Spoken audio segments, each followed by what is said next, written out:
Bapa di dalam surga, kami berterima kasih pimpinan-Mu seminggu demi seminggu membawa kami kembali menerima firman-Mu yang hidup sehingga boleh menghidupkan kerohanian kami. Firman-Mu yang suci yang membersihkan hati kami. Firman yang mulia memperbaiki kelakuan kami. Dan firman-Mu yang ajaib memberikan pimpinan yang indah di dalam hidup kami. Kiranya hari ini sekali lagi Roh-Mu bekerja di tengah kami, memimpin kami, membawa kami menuju kepada hidup kemenangan, sehingga kami boleh hidup sangat memuliakan nama Tuhan.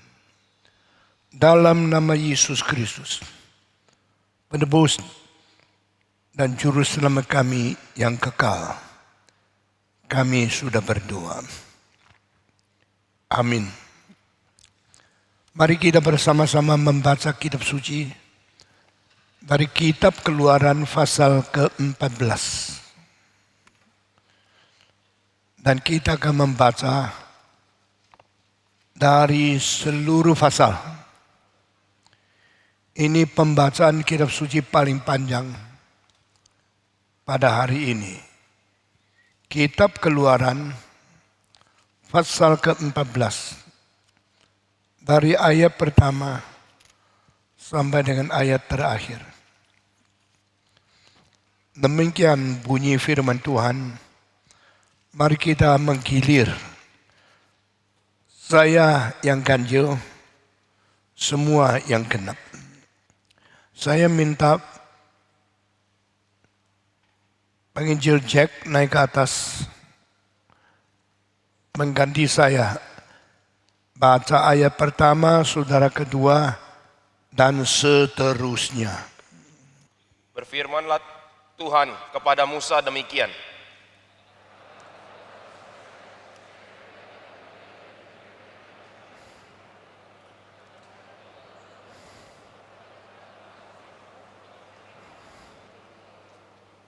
Maka Firaun akan berkata tentang orang Israel, mereka telah sesat di negeri ini, padang gurun telah mengurung mereka.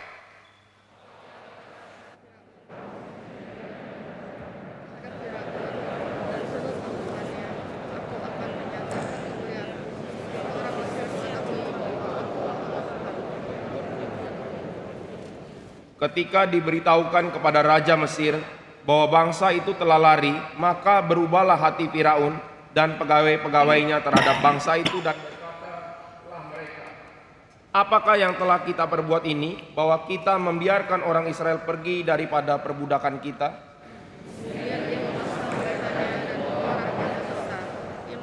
Ia membawa 600 kereta yang terpilih, ya segala kereta Mesir, masing-masing lengkap dengan perwiranya.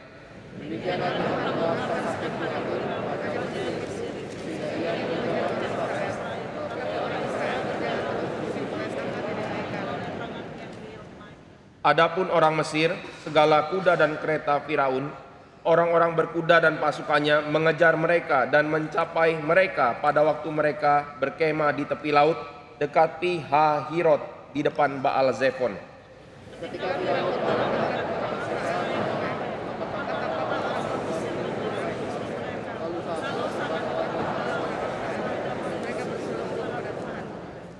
Dan mereka berkata kepada Musa, apakah karena tidak ada kuburan di Mesir, maka engkau membawa kami untuk mati di padang gurun ini? Apakah yang kau perbuat ini terhadap kami dengan membawa kami keluar dari Mesir?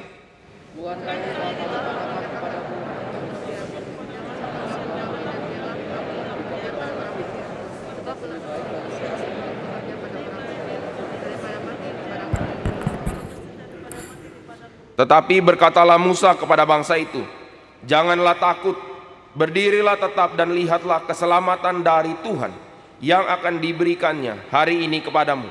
Sebab orang Mesir yang kamu lihat hari ini tidak akan kamu lihat lagi untuk selama-lamanya.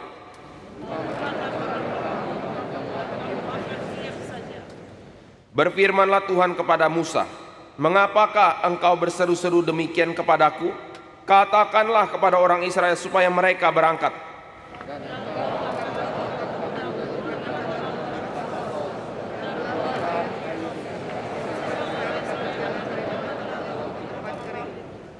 Tetapi sungguh aku akan mengeraskan hati orang Mesir, sehingga mereka menyusul orang Israel, dan terhadap Firaun dan seluruh pasukannya, keretanya dan orangnya yang berkuda, aku akan menyatakan kemuliaanku.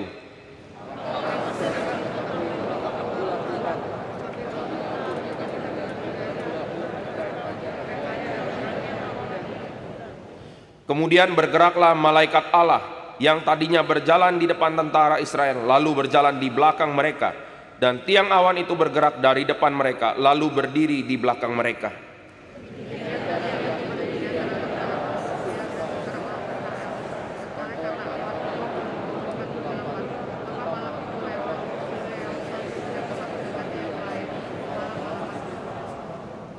Lalu Musa mengulurkan tangannya ke atas laut, dan semalam-malaman itu Tuhan menguakkan air laut dengan perantaraan angin timur yang keras, membuat laut itu menjadi tanah kering, maka terbelahlah air itu.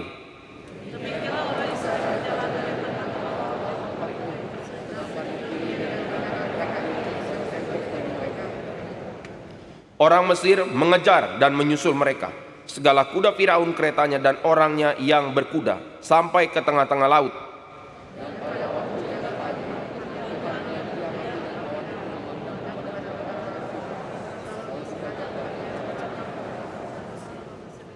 Ia membuat roda keretanya berjalan miring dan maju dengan berat, sehingga orang Mesir berkata, "Marilah kita lari meninggalkan orang Israel, sebab Tuhanlah yang berperang untuk mereka melawan Mesir."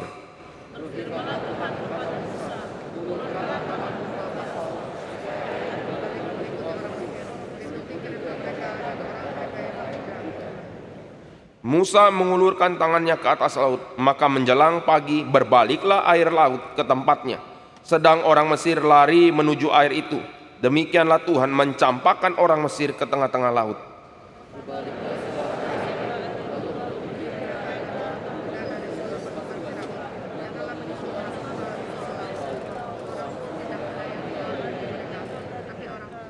Tetapi orang Israel berjalan di tempat kering dari tengah-tengah laut, sedang di kiri dan di kanan mereka air, itu sebagai tembok bagi mereka.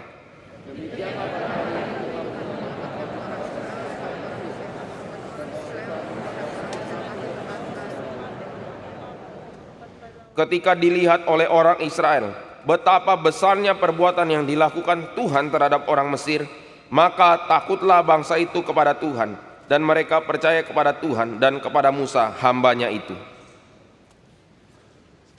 Kita bersyukur hari ini kita membaca sendiri apa yang dikerjakan Tuhan untuk menyelamatkan orang Israel dari kerajaan terbesar di dalam sejarah dunia yang kuno, yaitu Mesir dan Firaun yang berkuasa besar itu. Hanya kitab suci mencatat apa yang pernah Tuhan kerjakan, apa yang pernah anak-anak Tuhan alami, dengan setiap huruf dipertanggungjawabkan oleh Tuhan. Tanah Mesir masih ada, Laut Kolsom masih berada di situ. Hal-hal yang pernah terjadi tidak terulang lagi, tetapi dari turun ke temurun, Bani Israel mengetahui, mengingat, dan menceritakan generasi dengan generasi sampai sekarang peristiwa yang paling besar yang dilakukan oleh Tuhan, yang membelahkan laut, menjadikan tanah kering di dalam laut, dan membiarkan 2 juta manusia melewati Laut Kolsom itu sampai di seberang. Sesudah naik, Tuhan mengkeraskan hati Firaun, membiarkan dia menurunkan seluruh tentaranya, dan akhirnya kembalikan air menutup Laut Kulsum itu, dan seluruh tentara Mesir dihancurkan, dilenyapkan, dan dibunuh di situ. Sekarang adanya Bani Israel di dalam sejarah, meskipun bangsa yang kecil, tidak sampai 15 juta yang berada di daerah Israel, dan kira-kira belasan juta yang berada di seluruh dunia. Mereka beda dengan semua bangsa yang lain. Mereka mengingat, mereka memelihara, dan mereka mentaati Tuhan sampai sekarang. Melampaui semua catatan kitab-kitab agama yang lain, fakta-fakta mujizat, pimpinan Tuhan yang nyata sepanjang sejarah telah membuat mereka imannya kuat, imannya teguh, dan rohaninya tegar sampai pada hari ini. Pada waktu orang Israel keluar dari Mesir, mereka betul-betul mengalami pengalaman bagaimana mereka taat kepada perintah Tuhan Allah, menyembelih satu domba setiap keluarga dan membunuh domba itu. Mereka harus mencoretkan darah domba ke atas ambang pintu dari setiap rumah di mana orang Israel tinggal di dalamnya. Dan mereka makan bersama sekeluarga domba yang sudah disembelih dan yang dipanggang. Tidak boleh dimasak dengan air. Karena ini melambangkan domba itu adalah Kristus yang akan turun ke dunia dan akan mati mengganti manusia yang diselamatkan dan mengalami kematian melalui api yang memanggang. Apakah artinya api yang memanggang? Berarti Kristus menerima hukuman neraka mengganti engkau dan saya. The slain Lamb of God, unblemished, yang tidak bercacat celah, yang suci, yang umur 1, yang sehat, yang tidak mempunyai penyakit, dipersembahkan sebagai korban persembahan Kristus yang begitu sempurna, menjadi substitusi mengganti engkau dan saya mati menerima hukuman. Waktu mereka makan, mereka harus mengenakan pakaian secara lengkap, mengikat pinggang secara bersiap, memakai sepatu, langsung selesai harus jalan. Setelah mereka makan, mereka keluar daripada tanah Mesir malam itu juga. Dan Alkitab mengatakan, inilah malamnya Tuhan. Tetapi dia Mazmur 118 mengatakan, inilah harinya Tuhan. Mengapa Mazmur mengatakan, this is the day of the Lord? Tetapi kitab Keluaran mengatakan, this is the night of Jehovah. Mengapakah hari itu juga ada malam itu? Karena orang Israel sesuai dengan apa yang dicatat di dalam kitab Kejadian pasal 1. Ada malam, ada siang, itu hari pertama. Ada malam, ada siang, itu hari kedua. Setiap hari dimulai dari malam. Ini cara hitung waktu dari Tuhan. Yang dari gelap menuju kepada cahaya. Lain sama manusia. Setiap hari hitung matahari terbit, hari yang baru. Mati terbelam, hari itu selesai. Besok matahari terbit, hari yang baru. Matahari terbenam, hari itu selesai. Manusia menghitung hidup dari cahaya menjadi gelap. Dari enak menjadi susah. Dari berfoya-foya menjadi lesu dan mati. Tuhan tidak. Tuhan menghitung hari manusia dari gelap kepada pagi. Dari malam kepada siang. Dari kesusahan kepada senang. Ini cara mengerti hidup manusia yang berbeda sekali antara Tuhan Sang Pencipta yang suci, kekal, dan adil dibanding dengan manusia yang najis, berdosa, dan berontak kepada Tuhan. Kita selalu menikmati dulu enak-enak, nanti tuannya susah. Tuhan mengajar menikmati kegelapan, mentaati pimpinan Tuhan, melewati segala pimpinan, ujian, dan pencobaan dulu. Nanti Tuhan akan pimpin ke dalam terang. Maka hari itu orang Israel keluar mulai dari hari malam. This is the day. Start from the night and then will be brought into the brightness of the new day. Inilah hari pertama. Inilah hari baru. Inilah tahun barunya orang Israel. Melewati Paskah, yaitu melewati malam yang gelap itu. Maka terjadilah orang Mesir semua kematian seorang anak yang sulung. Demikian juga binatang-binatang di rumah itu, semua kelahiran yang sulung semua dibunuh. Semalaman itu malam sukacita orang Israel. This is the day of the Lord, which the Lord hath made it for us. This is the salvation of our nation. This is the redemption from the Lamb of God, slain, killed, to substitute us, to have the peace and the blessing from the Lord. Malam yang sama, malam kesukaan orang Israel yang dapatkan keselamatan. Dengan malam penghakiman dari Tuhan Allah yang mematikan semua anak sulung di tanah Mesir. Malam yang bersorak-sorai bagi bangsa yang diselamatkan.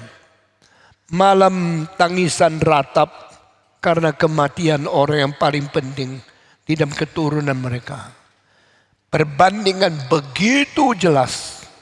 Saya mau tanya, apakah engkau mengalami keselamatan Tuhan? Apakah engkau merayakan pembebasan dari Kristus? Apakah engkau mengalami perdamaian, sukacita, pelepasan dan hidup yang baru? Saudara-saudara, the day when Israel people was released is the same day the eldest son of Egyptian people was killed. Dan di situ hari ini hari kesukaan orang diselamatkan, hari domba disembelih. Jikalau Yesus Kristus tidak mati, Yesus kita tidak mengganti kita menerima kematian, kutukan, hukuman, penghakiman dari Tuhan. Kita tidak ada seorang dibebaskan, dikeluarkan dari hukuman dan penghakiman Tuhan. Malam itu setelah mereka makan domba yang disembelih, merayakan hari Paskah, mereka selesai makan, siap berangkat, tinggalkan Mesir yang menganiaya mereka 430 tahun. Saya tidak tahu waktu engkau diselamatkan, engkau meninggalkan dosamu yang sudah kau lewati berapa lama.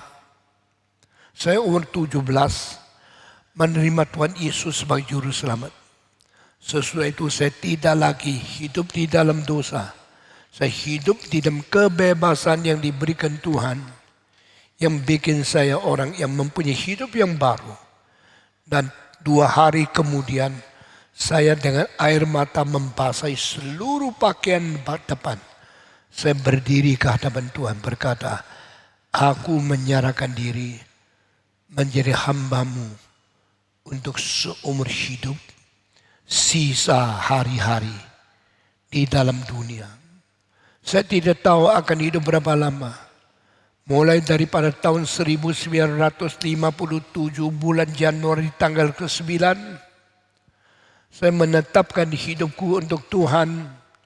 Sampai hari ini sudah lebih daripada 64 tahun.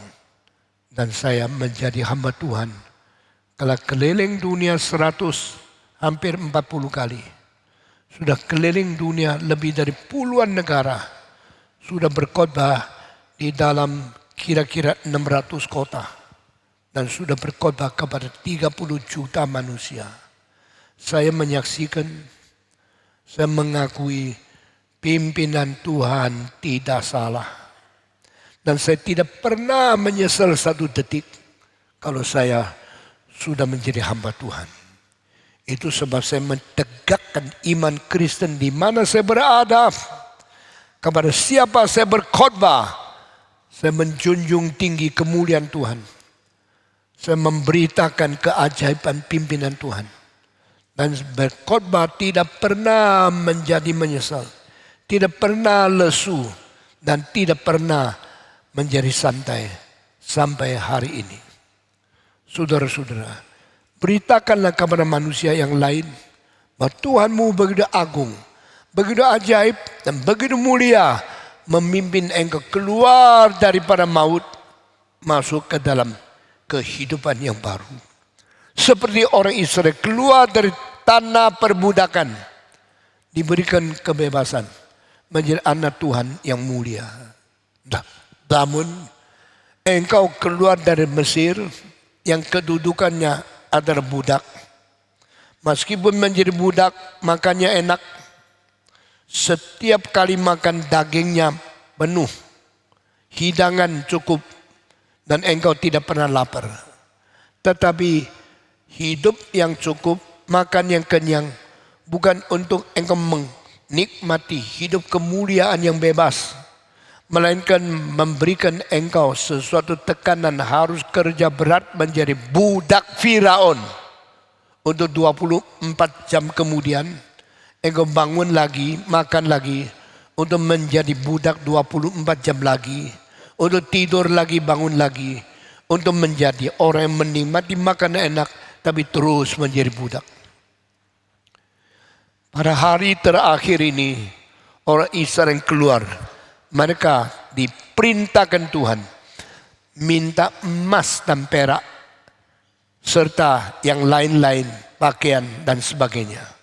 Untuk engkau keluar dari Mesir bukan miskin, tapi ada kekayaan, ada pakaian, ada hidup yang limpah.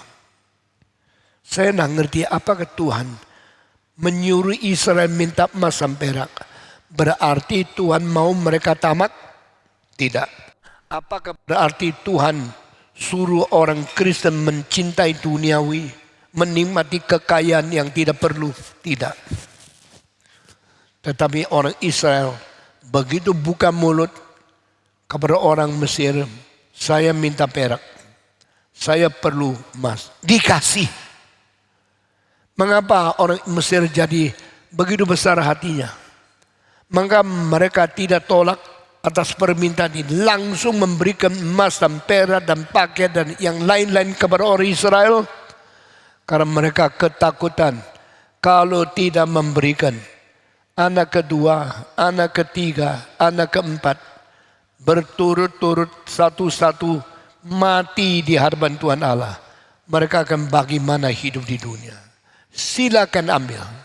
Ini perak, ini emas, bawa keluar. Dan tolong cepat keluar dari Mesir. Karena kami tidak tahan lagi untuk melihat engkau berada di sini.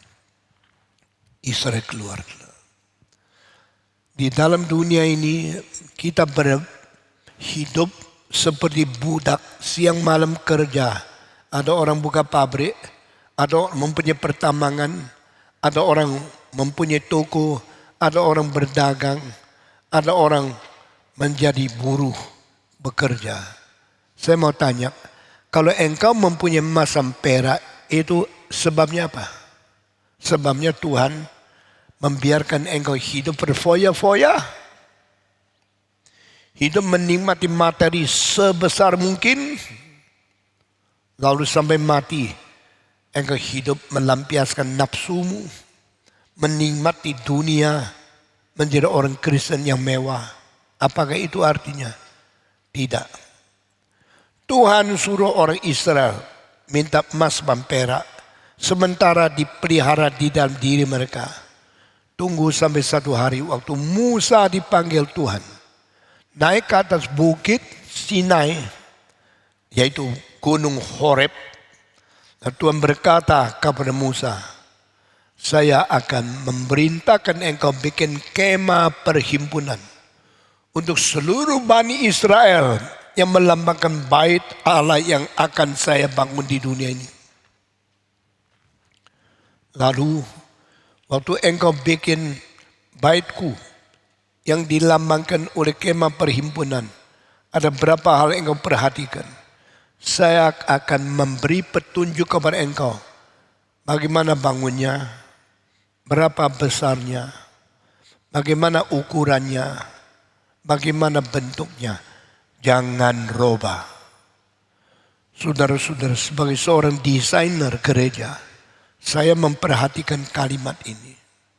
Musa, engkau harus membangun kemah perhimpunan menurut apa yang kutunjukkan kepada kamu waktu engkau berada di Gunung Horeb 40 hari. Saya tidak ngerti. Kenapa kasih Musa satu gambaran? Dia bawa turun dari gunung, langsung bikin perhimpunan. Sudah cukup. Tapi Tuhan bilang, no. You must not change my planning. You must not change my design. Do as what I already revealed to you. Every portion, every part of my temple should be as what I inspire you. Karena apa? Karena ini bait yang didesain oleh Tuhan sendiri. Tidak boleh sembarang dirubah. Supaya menyesuaikan kehendak Allah di atas bumi ini. Do the will of God in heaven when I still live on this earth. Itulah yang dikatakan di dalam doa Bapa kami. Jadilah kehendakmu di bumi seperti di surga. Demikian, sebagai orang yang mendesain gereja, saya mengetahui harus ada pimpinan Tuhan, ada petunjukan ilahi, ada sesuai dengan rencana di surga. Maka saya desain gereja ini yang paling dekat tidak lebih daripada 8 meter. Yang paling jauh tidak lebih daripada 48 meter. Tetapi dari timur sampai barat, dari kanan sampai kiri 83 meter. Maka saya taruh mimbar di tengah, sehingga dari sini ke sampai sana, sini ke sampai sebelah sana, sini ke tengah ada sesuatu kerataan pandangan tidak terlalu jauh. Mendengar suara ada kerataan tidak terlalu jauh, tidak terlalu kabur. Dan saya mesti hati-hati desain. Demikian pada gereja Reform Injili dibangun di setiap kota. Kita tidak bisa mendapatkan tanah yang ideal. Ada yang lebih panjang, ada yang lebih lebar. Bagaimana mengatur semua gereja desain dengan baik, itu ada prinsip-prinsip. Di Alkitab mengatakan menurut apa yang saya tunjukkan, menurut apa yang saya katakan. Mengapa Musa perlu 40 hari di atas gunung Horeb, di bukit Sinai? Karena harus teliti, harus ingat semua ukuran yang tidak boleh berubah.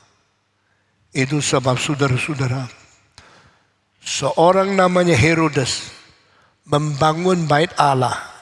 Meskipun dia arsitek yang besar, dia seorang yang hebat, seorang yang bisa membangun secara paling besar, paling mewah, paling tinggi, dan paling memakai nilai yang paling mahal di dalam memilih bangunan. Dia membuat bait Allah yang setiap batunya 5.000 kilo. Jauh lebih besar daripada batu yang dipakai di piramida orang Mesir. Yang setiap batu hanya 200.000 kilo. Tetapi Tuhan tidak senang.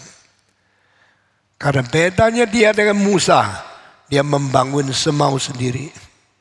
Musa membangun sesuai semua ukuran yang ditetapkan oleh Tuhan. Itulah tidak heran mengapa musim 40 hari di gunung baru turun.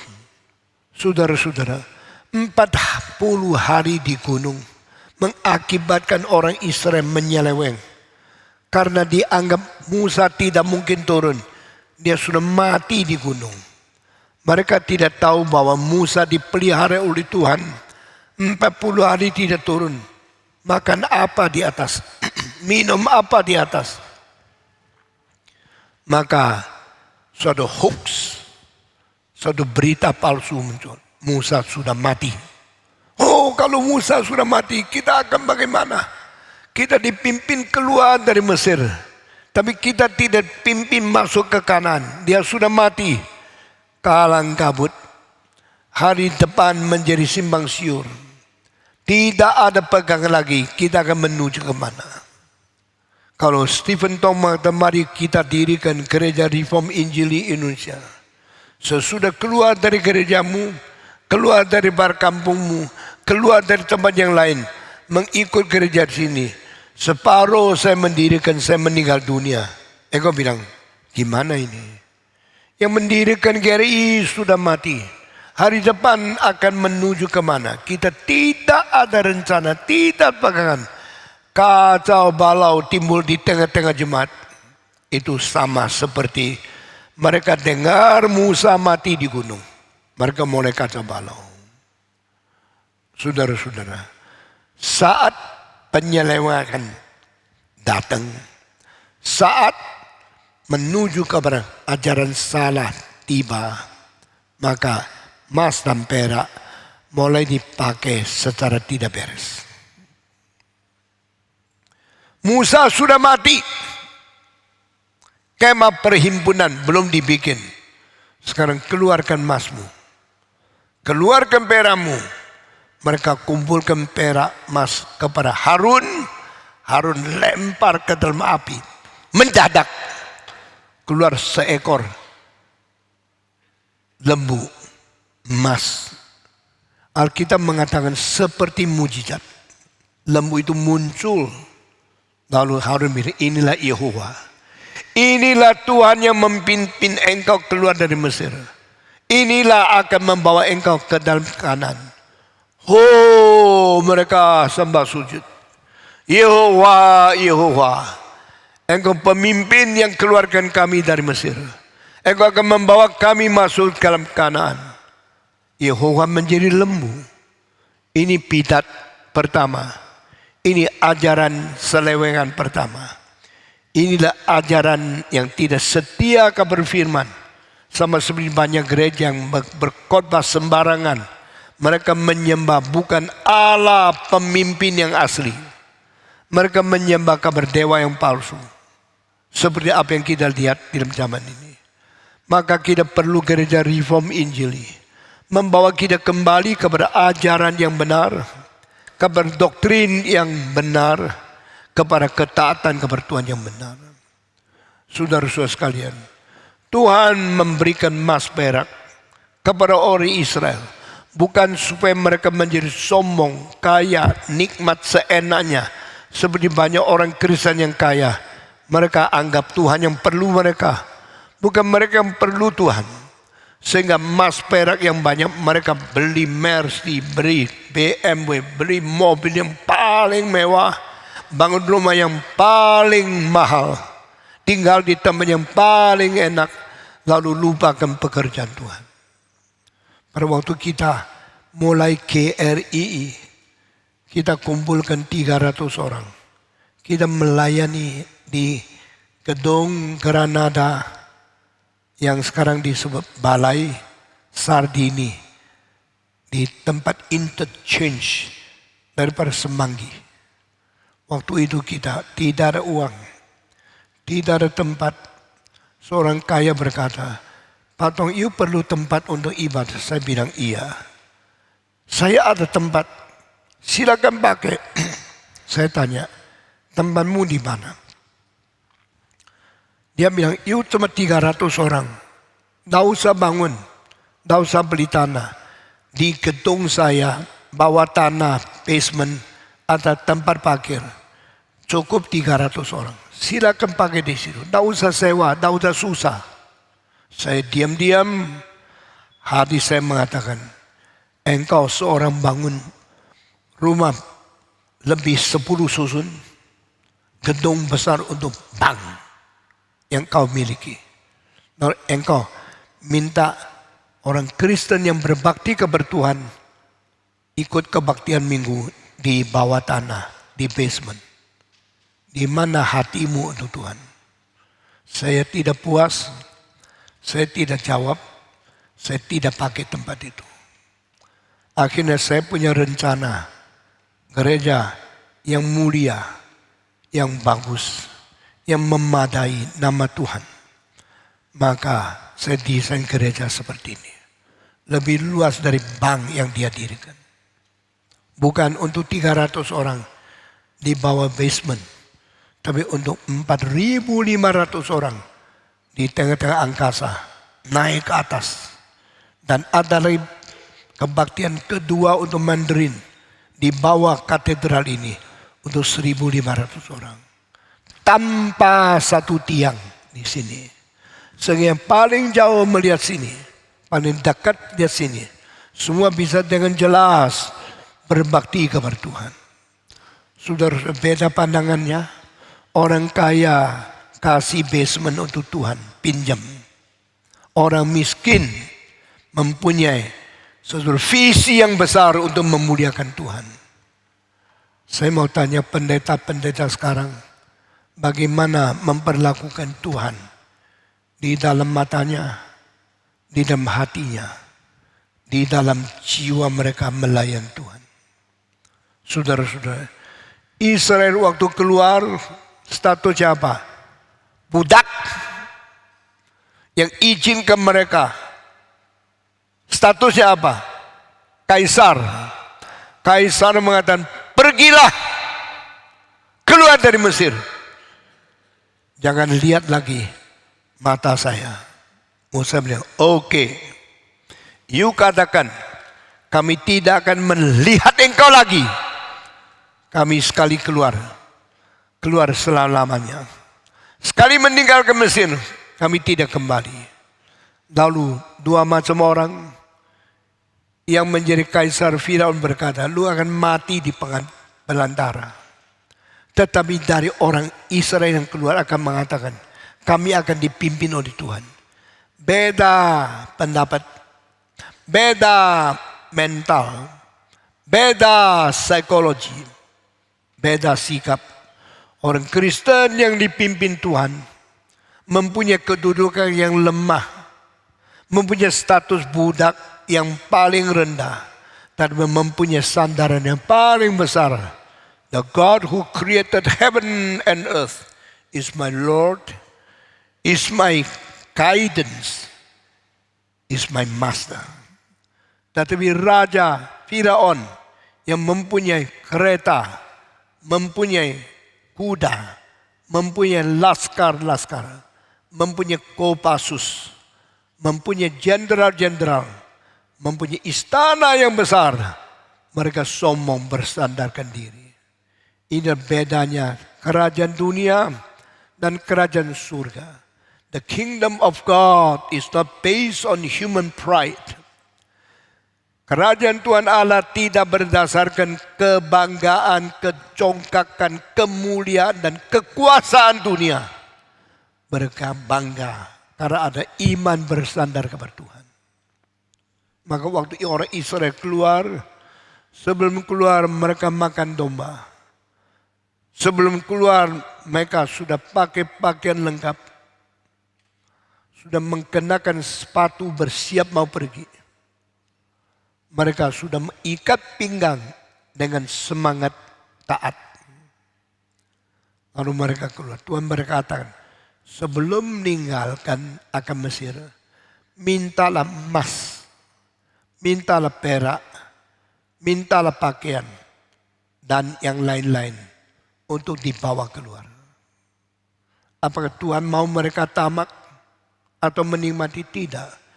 Tuhan akan memakai emas perak yang mereka bawa keluar untuk mendirikan kemah perhimpunan sesuai apa yang ditunjuk Tuhan kepada Musa di padang belantara. Dan ini akan menjadi lambang besok bait Allah harus dibangun dengan mulia, tidak boleh sembarangan. Karena itu tempat Tuhan akan berhimpun, akan berjumpa dengan orang beriman yang berada di dalam janji Tuhan. Saudara-saudara, mereka malam itu keluar.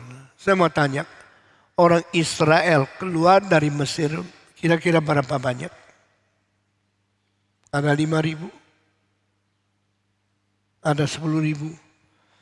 Alkitab mencatat malam itu yang keluar hanya laki-laki 600.000. 600.000 laki-laki dengan istri dan anak dikali 3 atau 4 berarti paling sedikit 2 juta manusia yang serentak di dalam satu malam mereka lepas diri dari Mesir menuju ke padang belantara. Ini adalah imigrasi terbanyak di dalam sejarah. Sebelum tak pernah ada seorang pemimpin membawa imigrasi orang lebih 2 juta manusia. Dari kakek-kakek, nenek-nenek yang mempunyai jenggot yang panjang, rambut yang putih, sampai bayi-bayi yang menangis di dalam itu pangkuan ibunya dengan membawa sapi, membawa lembu, membawa akan domba, bebek, ayam, dan ternak-ternak mereka miliki keluar semua. You, your wife, your children, and your animals all together leave Egypt and go to the wilderness to serve your God. Waktu tengah berjalan, tidak ada mobil, tidak kapal terbang, tidak ada kapal, tidak ada kereta, tidak truk, hanya ada 2 kaki. Jalan dengan susah payah. Jalan kemana? Sama seperti Abraham dipanggil Tuhan. Abraham keluar dari Ur, dari Mesopotamia, pergi ke tanah yang saya tunjukkan menjadi milikmu, tanah perjanjian. Tuhan, saya mau kemana? I don't tell you. You will never know until my guidance is clear. Saya tidak kasih tahu, engkau tidak mungkin tahu. Pokoknya pergi. Inilah pimpinan Tuhan. Banyak pendeta yang menjadi hamba Tuhan di GRI. Dulu enak-enak hidup. Saya bukan omong kosong. Karena ada 9 anak muda di Singapura dengar khotbah saya. Mereka menangis dan berkata, Tuhan, saya berhenti kerja di company daripada itu IT. Saya berhenti daripada gaji yang sangat besar. Saya kembali ke Jakarta. Saya dulu pikir ke luar negeri, ke Amerika menjadi orang kaya.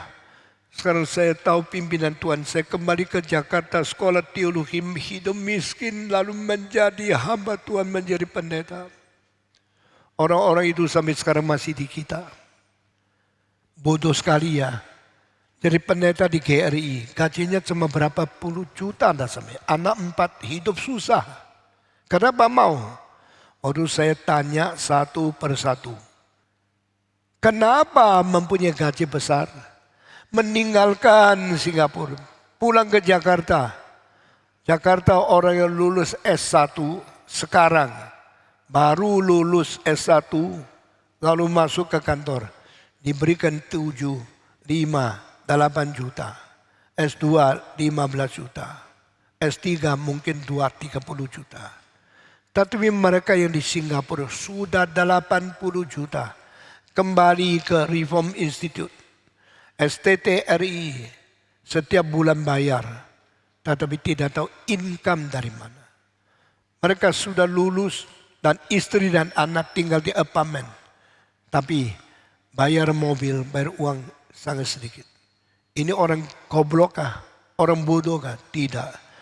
Mereka mempunyai kemungkinan hidup dengan baik. Tetapi mereka hidup sederhana supaya gereja bisa dapat berkat. Itu sebab anggota GRI jangan egois. Kalau engkau ada uang lebih, ingatlah pekerjaan Tuhan. Memberi persembahan dan cukup. Kembalikan uang milik Tuhan kepada Tuhan sendiri. Yang miliki Tuhan jangan diambil. Yang mencuri perpuluhan dosanya besar. Kalau bisa melebihi daripada perluan, itu kebebasan di dalam perjanjian baru. Mari kita semua menjadi orang yang sangat menghargai perintah dari Tuhan. Orang Israel keluar kecuali kali penyelewengan, di mana mereka membuat lembu, memakai emas yang diambil daripada Mesir. Maka mereka tidak menjadi orang yang menikmati uang untuk egoisme sendiri. Tetapi mereka harus memberikan persembahan untuk membangkitkan bait Allah yang di dalamnya Tuhan perintahkan ada emas, ada perak, ada kayu, dan ada keterampilan yang paling indah bikin bait Allah yang bagus. Saudara-saudara, kita bersyukur kepada Tuhan. Orang Israel keluar, mereka pamit, mereka dapat emas perak, mereka mulai jalan ke padang belantara. Sampai di tengah padang belantara, mulai pikiran Firaun berapa? Kenapa saya bodoh? Kenapa saya memperbolehkan engkau keluar? Tahu tidak? 2 juta manusia yang keluar dari Mesir, bikin seluruh Mesir lumpuh. Semua bangunan yang besar berhenti bangun. Semua tukang-tukang paling hebat sudah pergi. Mereka sekarang menjadi terlantar, tidak karu-karuan. Pada waktu itu ada pikiran yang kembali ke Firaun.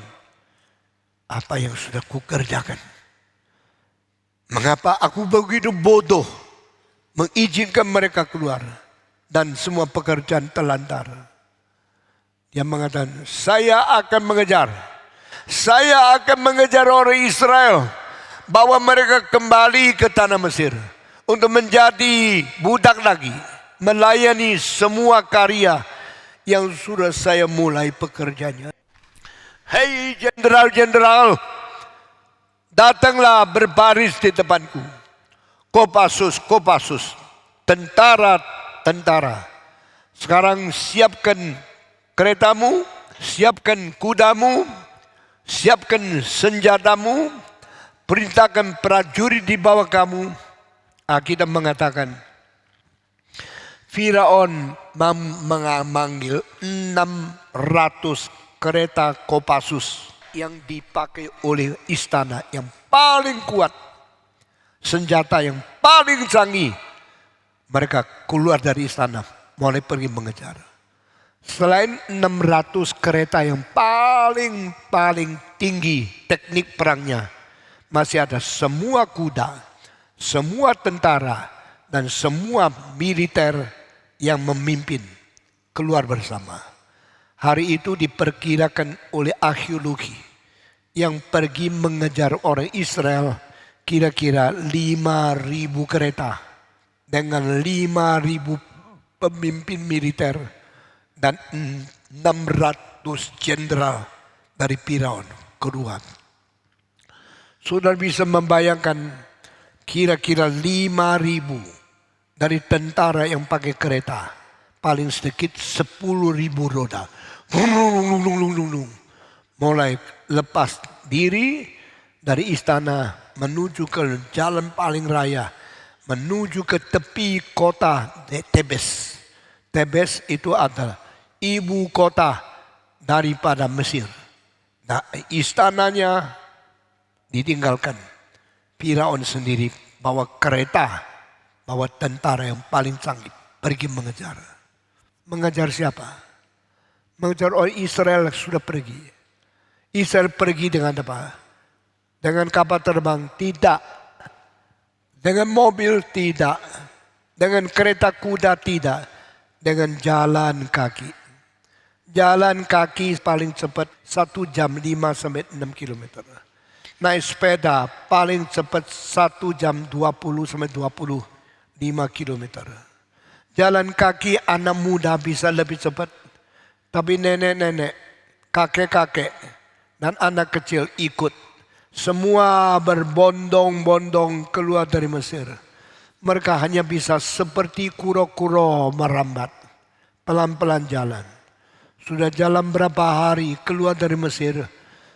Kereta dari Firaun mulai keluar dari istana. Seperti terbang menuju ke tempat di mana orang Israel berada. Tuhan berkata, jangan melewati tanah Filistin. Itu jalan yang pendek, jalan yang cepat. 3 hari sudah boleh sampai Kanaan. Saya tidak memperbolehkan engkau jalan itu. Ini artinya apa? Orang Kristen mengikut Tuhan. Tidak bisa terlalu lancar. Tidak boleh terlalu cepat. Karena kalau terlalu lancar, begitu satu kali gagal, kecewa total, putus asa, kembali ke dunia, iman Kristennya hilang. Maka orang Kristen diizinkan Tuhan, dipimpin oleh Tuhan untuk menerima sengsara, ujian, pencobaan, dan banyak godaan. Supaya engkau dilatih bagaimana kuat, bagaimana imannya teguh. Saudara-saudara, kadang-kadang ada orang Kristen diizinkan masuk gereja yang salah dulu. Setelah mereka belajar firman tahu salah, baru mereka mengerti bagaimana menyesal. Kembali kepada gereja yang benar. Kembali kepada iman yang suci. Kembali kepada Tuhan yang hidup. Perjalanan menjadi orang Kristen tidak gampang. Ujian-ujian banyak. Godaan-godaan banyak. Kesempatan jatuh atau tersandung banyak. Tapi memang Tuhan mengizinkan orang Israel bukan jalan 3 hari sampai di Kanaan. Tapi mereka harus jalan 40 tahun. 3 hari sama 40 tahun. Bedanya berapa ratus kali. Bayangkan 1 tahun 365 hari. Sudah 100 kali daripada jalan Filistin. 100 kali 40 tahun. Berarti sudah 400 kali. Lebih lama. Mengapa Tuhan tidak pimpin saya cepat kaya? Mengapa Tuhan tidak membuat saya hidup lancar? Mengapa Tuhan bikin sengsara, kesedihan, kesusahan, ujian, kepahitan, kepicikan, kekurangan, kemiskinan kepada saya? Sampai berpuluh-puluh tahun. Saya tidak tahu. Tapi saya tahu satu hal. Tuhan mempersiapkan engkau menjadi orang yang tegar. Orang yang kuat. Orang Kristen yang layak masuk ke dalam surga. Barang siapa yang cepat kaya, cepat gagal, cepat meninggalkan Tuhan. Mereka tidak layak dunia yang itu. Tapi mereka yang pernah bertahan, bertabah di dalam kesulitan, ujian, segala goncangan yang diizinkan oleh Tuhan. Sampai mati hidup tidak ada pegangan. Engkau sering nangis bukan? Engkau sering mengeluh bukan? Kesulitan suami, kesulitan istri, kesulitan anak-anak laki, kesulitan perempuan-perempuan, kesulitan anak cucu, bikin engkau mengeluh, menangis, selalu menyesal. Kenapa Tuhan saya begini? Tuhan berkata, be patient and wait for me. I am guiding you. Through the wilderness, through the dreadful, so dry, so bitter wilderness, so you can trust to me. Tuhan mengatakan, saya membiarkan engkau melewati padang belantara yang begitu besar dan menakutkan. Aku memelihara engkau selama engkau diuji, dicobai di tengah-tengah padang belantara. Aku memperkuat engkau. Aku mentegarkan engkau. Supaya engkau menjadi orang Kristen yang berdiri dengan kuat. Sampai pertolongan Tuhan tiba. Waktu engkau sampai di satu tempat. Tuhan mengatakan lewat sini. Musa taat. Sudah lewat situ baru tahu cilaka.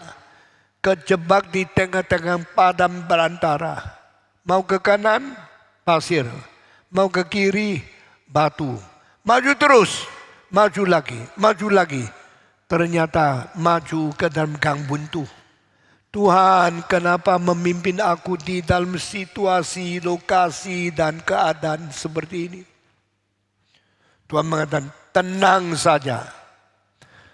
Jangan ribut, jangan bersungut-sungut. Karena aku Tuhan Allahmu yang tidak pernah meninggalkan. Tidak pernah meninggalkan, tapi bikin saya susah seperti ini. Mereka datang kepada Musa. Musa, kami suka melayani Mesir. Karena di tanah Mesir meskipun menjadi budak, tapi makannya cukup. Coba dengar ya. Meskipun kami menjadi budak, tapi kami makannya cukup.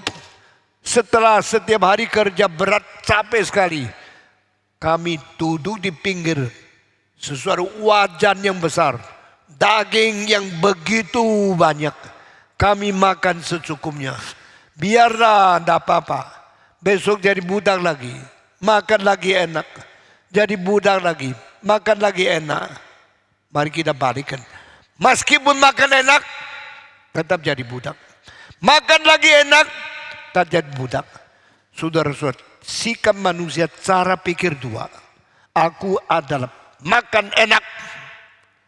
Satu lagi, bagaimana enak saya adalah budak. Yang mana yang betul? Orang rohani yang dangkal menikmati dagingnya. Orang rohani yang bangun tidak setuju diperbudakan. Saudara, kamu kasih anjing cukup enak kan? Tapi dia anjing. Kamu diberikan setan uang yang banyak, tapi diperbudak. Engkau memikirkan saya tidak boleh diperbudak oleh iblis. Atau engkau pikirkan saya sangat puas karena dikasih makanan enak. Dua macam pendapat. Dua macam penilaian diri. Even though I have been enslaved by Pharaoh of Egypt, but I am supplied with good food, with abundant life. I content. I very satisfied. Banyak orang Kristen diperbudak oleh setan, berdosa terus, tetapi dia tetap menikmati makanan uang yang cukup banyak. Seperti banyak konglomerat. Mereka uang banyak tapi dipermainkan oleh pelacur. Dipermainkan oleh perjudian. Dipermainkan oleh nafsu yang keji, najis. Dan akhirnya tidak henti-henti menyembah kepada setan. Saudara mengetahui seorang yang namanya Epstein. Yang bunuh diri, yang tahu coba angkat tangan. Seorang namanya Epstein. Mempunyai satu pulau, lalu dia banyak taruh perempuan yang paling cantik situ, mengajak semua pembesar yang kaya di Amerika naik kapal terbang dia privat, bawa mereka begitu berzina di situ, memperkosa anak umur 14 perempuan, karena pulau itu bebas daripada hukum konstitusi Amerika, jadi termasuk ikut ke situ. Akhirnya mereka menikmati seks seenaknya. Saben hari ganti perempuan yang paling cantik. Bayarnya besar sekali. Mereka kira itu nikmat. Tapi saudara-saudara, satu hari dia punya apartemen yang paling besar di New York. Pintunya saja tingginya 7 meter. Digerbak oleh polisi. Waktu ditanya, bukankah saya bebas daripada hukum? Engkau bebas dari hukum hanya di pulau itu. Bukan di New York. Mereka bongkar pintu dengan menggerbak dan membuka paksa. Di dalam semua perempuan tak pakai pakaian. Semua foto porno. Semua perempuan yang cantik sekali. Tetapi tak pakai celana. Seluruh apartemen itu. Lalu dia ditangkap oleh polisi New York. Sesudah itu akan dihukum. Dia terlalu malu. Akhirnya Epstein bunuh diri. Kaya luar biasa. Hidup nikmat luar biasa. Main perempuan sebanyak mungkin. Berbuat dosa sejahat mungkin. Dia kira dia nikmat. Tapi dia sekarang berada di neraka, menyesal untuk selama-lamanya. Saya tanya sekali lagi, are you enjoying your sinful life? You are so rich, you are so happy, you are so abundant in your possession. But you are enslaved by the Satan. Kenapa engkau mau dibelenggu oleh setan? Meskipun diberi kenikmatan seks, kenikmatan uang, kenikmatan apapun di dalam kedagingan. Tapi di hadapan Tuhan engkau keji, engkau najis, engkau dibuang oleh Tuhan. Saya tidak pernah melihat orang yang menikmati dosa, akibatnya itu bahagia.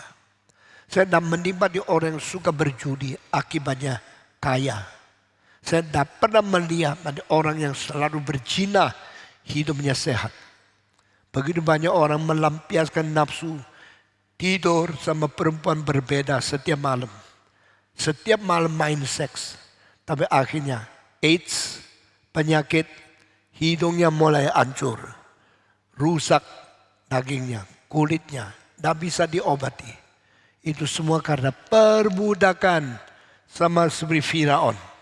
Memberikan engkau tekanan, memberikan engkau penganiayaan. Setelah engkau dianiaya, dikasih daging yang besar, kasih makan yang enak. Mengapa begitu bodoh engkau mau diperbudak oleh setan? Waktu Israel sudah keluar, mereka mengatakan sekali, Musa, apakah di Mesir tidak ada tanah untuk kubur?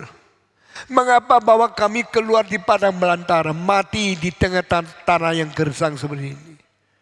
Dengarlah, janganlah mengganggu kami, biar kami kembali ke Mesir menjadi budak daripada Firaun. Tapi kami rela kok. Sekarang di padang belantara, katanya pimpinan Tuhan. Kubur di mana kalau mati pun tidak tahu. Musa, are you not wrong? Engkau tidak salahkah? Engkau telah membawa kami menderita yang disebut pimpinan Tuhan yang begitu sengsara. Saudara-saudara, hidup di dunia hanya berapa puluh tahun. Bahagia sesungguhnya di sana. Engkau jangan seperti Einstein yang sekarang menyesal selama-lamanya di neraka. Tetapi ikut Tuhan. Maka orang datang bersungut-sungut, orang datang marah-marah kepada Musa dan berkata, kami ingin pulang ke Mesir. Musa bagaimana? Musa susah payah membawa 2 juta orang keluar dari Mesir. Sekarang mereka marah-marah Musa. Kau kira kau melayani mati-matian orang berterima kasih. Tidak. Orang setelah mengalami ujian kesulitan yang diizinkan Tuhan, mereka mulai memarahi pendetanya, memarahi pemimpinannya, bersungut-sungut kepada bapa rohani mereka. Dan Musa mau kasih tahu siapa? Musa adakan rekan yang bisa mengerti kesulitan isi hatinya. Not one. Satu pun tidak ada. Musa hanya nangis kepada Tuhan. Oh Tuhan, bagaimanakah saya menghadapi murid? Bagaimanakah saya menghadapi anak-anakmu, orang Israel ini? Tuhan berkata, dengarlah, aku tidak meninggal engkau. Pada waktu terjadi hal ini, suara kereta ribuan dari Mesir sedang tiba. Dan mereka sekarang baru tahu, mereka tidak bisa lari. Karena mereka mundur akan ditangkap oleh Firaun. Kalau mereka maju, depannya laut. Baru mereka ke kanan, ada gunung yang tinggi. Ke kiri, ada batu yang gersang. Ke kanan buntu, ke kiri buntu, ke depan laut, ke belakang ditangkap. Oh Tuhan, bagaimanakah? Saat itu Tuhan berkata, Musa, sekarang beritahu kepada Israel. Dengar kalimat ini. Jangan takut. Tenang saja. Berdiri tegak. Melihat Tuhanmu dan keselamatan yang akan diberikan. Nah ini munculnya tenang, jangan takut, tak usah ribut, pandang kepada Tuhan, lihat keselamatan Tuhan. You see the salvation of God. You see the guidance of the Lord today. Don't be afraid. Jangan takut. Nah, inilah iman Kristen. Di mana kekristenan bersandar kepada Tuhan, imannya selalu mengatakan jangan takut. Tetapi percaya kepada Tuhan. Bersandar kepada Dia. Kalimat yang paling penting. Hari ini engkau sudah dengar gemuruh daripada kereta, roda-roda Firaun. Engkau melihat kebanggaan, kekuasaan tentara-tentara yang jaya. Engkau melihat militer yang begitu gagah dari Firaun. Sekarang saya berkata, yang kau lihat hari ini adalah yang terakhir. Karena tidak mungkin Firaun seperti hari ini lagi. This is the last time. This is the last day of Pharaoh. This is the last opportunity to threaten you. Now my people, Israel people, listen to God. You must not be afraid, because what you see today will be no more. Hari ini yang kau lihat adalah terakhir. Jangan takut. Waduh, saya sangat senang ayat-ayat ini. The day will never come again. This is the final scene you can see. This is no more. Puji Tuhan. Takut? Tidak usah takut. Karena yang membuat engkau takut adalah yang bisa mati. Yang beritahu kepada engkau jangan takut adalah Tuhan yang hidup terus. The living God will be forever and ever, taking care and guide you into the glory. That will threatening you, kaisar dari dunia, militer dari Firaun yang menakutkan, itu hanya sementara, tak usah takut. Musa mengikuti perintah Tuhan berkata, hai Israel, Tuhan berkata, jangan takut, karena yang kau lihat hari ini adalah terakhir kali dan tidak akan muncul di dalam sejarah. Dan aku akan memimpin engkau. Tenang saja, beriman kepada Tuhan. Semua, 1, 2, 3. Suara kecil gini, mana bisa tenang? Sekali lagi, 1, 2, 3. Tenang saja dan beriman kepada Tuhan. Sesuai itu Tuhan berkata, Musa, angkat tongkatmu. Musa langsung mengangkat tongkatnya. Tuhan berkata, engkau pukul air dari Laut Merah itu.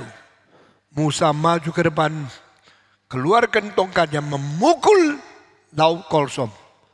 Mendadak suara angin dari timur, dan mentiup angin, mentiup laut itu. Sementara laut itu langsung pecah, dibelah oleh rang angin yang dikirim oleh Tuhan menjadi kanan dan kiri. Makin tiup, makin tinggi, makin tiup, makin. Laut daripada kanan dan kiri menjadi tinggi, tinggi, tinggi, tinggi. Tinggi sekali. Seperti tembok di sebelah kanan dan sebelah kirimu. Mereka melihat tembok yang tinggi. Tidak turun, tidak menyiram basah mereka, tapi berdiri tegak di situ. Hanya tetesan air sedikit kena kepala mereka. Menurut perjanjian baru, Musa membawa Israel melewat Laut Kolsom menerima baptisan. Baptisan itu bukan celup, pasti percikan. Bukan laut tenang, mereka masuk dalam. Yang dipercik itu anak Israel. Yang diselam itu Firaun. Nanti dengar dulu. Saudara-saudara, mereka lewat Laut Kolsom, dibaptiskan oleh Musa melewati Laut Kolsom. Setelah mereka turun, mereka menyadari bahwanya tanah kering. Di bawah laut mana bisa kering? Terus ada air. Pasti itu adalah tanah atau lumpur yang basah, becek, tebal. Tangan kaki pun masuk, tidak bisa keluar. Tapi Tuhan mengatakan, saya bikin laut itu terbelah. Menjadi tembok di sebelah kanan, sebelah engkau kiri. Lalu di tengah-tengah saya bikin angin tiup sampai menjadi kering. Kalau bajumu tidak bisa kering karena tidak ada matahari. Tiup pakai angin, nanti kering sendiri. Tuhan mentiup pakai angin yang paling besar di dalam sejarah. Bikin laut, kolsum, bawa menjadi tanah kering. Sehingga orang-orang yang tua pun injak kaki jalan di bawah. Tidak ada yang kesandung, tidak ada yang jatuh. Terus jalan. Saya mau tanya, kira-kira berapa panjang laut itu? Kalau engkau lihat laut, peta Laut Merah paling persis bentuknya Sumatera. Panjangnya hampir sama, lebarnya kalah sama Sumatera. Di seluruh dunia 2 tempat yang mirip itu adalah Laut Merah sama Sumatera. Satu di Indonesia, satu di Afrika. Dan sudah dengar, ini lebih ciut sedikit. Tapi waktu orang Israel lewat Laut Merah, bukan lewat yang lebar itu. Yang lebar itu sampai 800 kilometer. Bagaimana bisa jalan kaki 800? Tidak. Yang paling dekat di utara mungkin saya perkira mungkin 8 kilometer. Mungkin 10 kilometer. Dan orang Israel turun. Ayamnya, bebeknya, sapinya, lembunya, kambingnya semua ikut turun lari. Yang di paling atas itu ada tempat yang paling pendek. Di sudut mereka. Ini seperti Sumatera ya. Sudah mereka lewat. Waktu Tuhan bilang, jalanlah di laut kering. Jalanlah di tanah kering di bawah laut. Mereka lewati tempat itu. Sudah lewat tempat itu. Firaun melihat di belakang.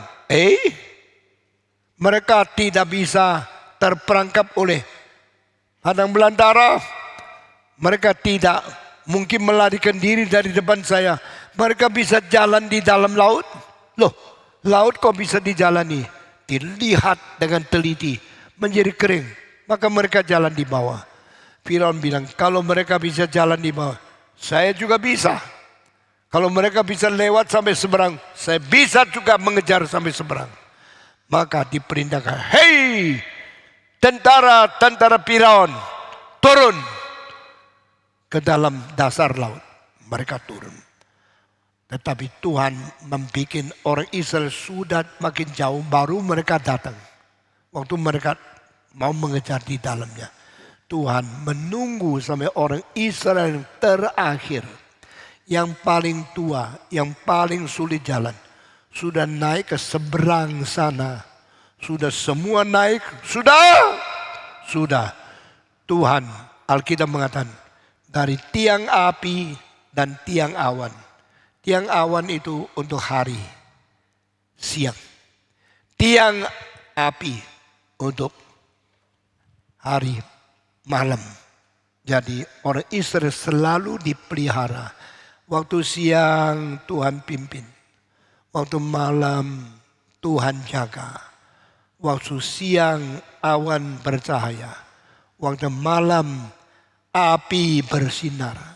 Mereka selalu dipimpin oleh Tuhan. Anak Tuhan ingat ya, siang malam kita dipimpin oleh Tuhan. 1, 2, 3. Tuhan tidak pernah tidur. Siang dia tidak tidur. Malam dia tidak ngantuk. Tuhan terus memelihara kita dari sekarang sampai selama-lamanya.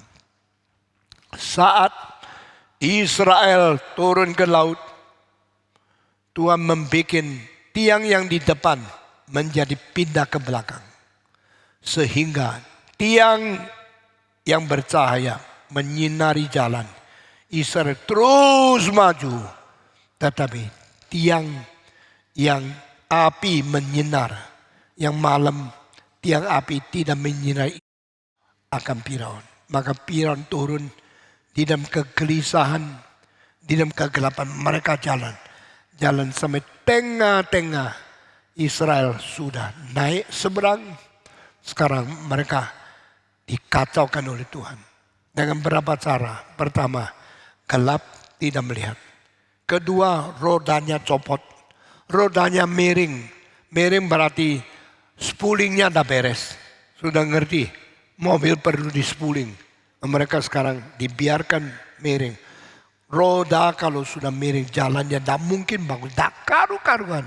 Ketiga ada batu-batu di tengah-tengah laut menyandu mereka. Lalu mereka tidak bisa jalan. Mau benari mobilnya, montirnya tidak dibawa. Mereka membenari akan semua rodanya. Alatnya tidak cukup. Karena mereka terlalu cepat keluar untuk mengejar Israel. Mereka di tengah-tengah jalan. Muntang-manting. Mendadak rodanya copot satu persatu. Jatuh keretanya, kuda tidak bisa hela. Mereka turun, memukul kuda. Mau mengejar lagi. Tapi sudah tidak bisa. Saat itu Alkitab tulis satu ayat, dengar ya. Tuhan memandang mereka dari tiang api dan tiang awan. God look at them from his eyes to see the Pharaoh and his soldiers. Waktu Tuhan melihat dengan mata yang tajam memandang Firaun, saudara-saudara, maka air dua belah yang menjadi seperti tembok yang tinggi sekarang tutup kembali, piar turun kembali memenuhi laut Kolsom itu. Saat itu Firaun mau lari ke belakang, sudah kejauhan. Mau maju ke depan, air sudah menutup. Mereka bergumul, lalu berteriak-teriak. Serta kudanya pun teriak, prek, suara keras. Tidak ada pertolongan. Mungkin di dalam 1-2 jam, 400 kereta, 400 jenderal, dan 400 yang mempunyai senjata tajam, panah yang banyak, semua terkubur di dalam laut. Inilah keadilan, inilah sesuatu pengajaran dan penghakiman Tuhan untuk kerajaan yang mengeraskan hati melawan Tuhan di dalam sejarah. Pertama kali kerajaan yang terbesar dihancurkan. Genaris itu. Ada yang bisa pulang? Tidak bisa. Mereka bisa dikubur? Tidak bisa. Mereka bisa mati enak-enak? Tidak bisa. Saya tidak tahu ya, kalau orang mati karena kelelep di dalam air, saya paling takut. Lalu itu air masuk dari hidung. Paru-paru isi dengan air, terus akhirnya napas berhenti. Mesti mati dengan mata melotot di dalam air. Sangat menakutkan. Nah inilah ajalnya dari para Firaun. Ajalnya dari kerajaan paling besar. Dan Israel diselamatkan. Orang Mesir sekarang yang ada di Mesir bukan Mesir asli, bukan keturunan mereka, tapi orang Arab yang sudah menjajah Mesir dan mengambil alih negara itu. Orang di Arab, orang di Mesir sekarang sombong, mereka bangga. Dulu mereka bangun piramid itu tidak ada hubungan, karena dulu itu bukan mereka. Saudara-saudara, kalau Anda ada kemungkinan keliling dunia atau melihat tempat-tempat sejarah, kalau bisa sedini mungkin. Kecuali engkau tidak ada uang, mesti kerja baik-baik. Kumpulkan uang untuk pergi. Sesudah itu engkau pengertian tentang kitab suci lebih mengisi dan lebih berdasar. Khususnya pendeta-pendeta. Waktu mereka berkhotbah, mereka lebih mempunyai modal yang cukup. Saudara-saudara, hari ini sampai di sini. Setelah Israel semua naik ke atas pantai sebelah, disitu Musa mulai menyanyi bagaimana kebesaran Tuhan, bagaimana keselamatan Tuhan, bagaimana kuasa pimpinan Tuhan. Setelah nyanyi, disambung dengan seorang perempuan namanya Miriam, yaitu kakak atau adik perempuan dari Musa. Pertama kali perempuan memimpin konser besar. 2 juta manusia memuji Tuhan. Tercatat di dalam pasal ke-15. Mari kita berdoa. Bapa di dalam surga, berkati kami. Ingatkan kami Engkaulah Allah yang hidup. Engkau Allah yang berkuasa. Engkau Allah yang suci dan benar. Dan Engkau Allah yang memimpin anak-anak-Mu. Apa yang kami dengar hari ini, sebenarnya apa yang dicatat di Alkitab, biar teringat di dalam hati kami untuk selama-lamanya. Dan kami boleh mengikut Tuhan dengan setia, taat, dan menjalankan pimpinan Tuhan. Karena pimpinanmu tidak pernah bersalah dan pemeliharaanmu akan sampai selama-lamanya. Biar hati kami penuh dengan perasaan takut dan perasaan tanggung jawab untuk menjadi anak-anak-Mu. Dalam nama Yesus Kristus, penebus dan juru selamat kami yang hidup, kami sudah berdoa. Amin.